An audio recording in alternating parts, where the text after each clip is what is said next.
Hello అండి, అందరికి చూడగానే నోరు ఊరిపోతుంది కదా. చాలా మంది చాలా రకాలుగా చేసే ఈ గ్రేవీని నా స్టైల్లో సరికొత్త పద్ధతిలో చేసి చూపిస్తాను, వచ్చేయండి. కడాయిలో ఆయిల్ వేసి వేడైనాక కట్ చేసి పెట్టుకున్న ఉల్లిగడ్డ ముక్కలు, టమోటాలు, అలాగే రుచికి సరిపడా ఉప్పు, కొలుసుకున్న ఒక ఎల్లిపాయ గడ్డ, అలాగే సన్నని ఒక 4 అల్లం ముక్కలు వేసి నూనెలో బాగా వేయించండి. ఈ విధంగా వేయించుకున్నాక చివరిగా కొద్దిగా కొత్తిమీర వేసుకోండి. ఇవి చల్లారిన తర్వాత మిక్సీ జార్లోకి వేసుకొని అలాగే చెక్క లవంగా కూడా వేసుకొని మిక్సీ పట్టుకోండి.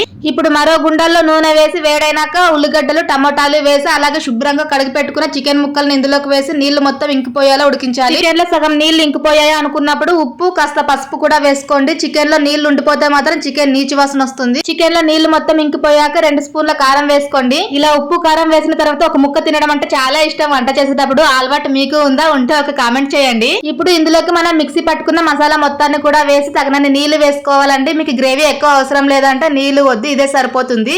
బట్ దోశల్లోకి మాత్రం ఖచ్చితంగా గ్రేవీ ఉండాలి. అందుకనేసి నేను ఇక్కడ ఒక గ్లాస్ నీళ్ళు అనేది పోస్తున్నానండి. దీన్ని ఒక 6 నిమిషాల పాటు ఉడికించి దించే ముందు కొత్తిమీర చల్లితే సరిపోతుందండి. చాలా మంది చికెన్ అనగానే చపాతీ రొట్టెలు గుర్తొస్తాయి, రాగి సంగటి గుర్తొస్తుంది. కానీ రాగి సంగటికి ధీటుగా ఈ దోశల కాంబినేషన్ కూడా చాలా బాగుంటుందండి. వీడియో నచ్చితే లైక్ చేసి సబ్స్క్రైబ్ చేయండి. Thank you.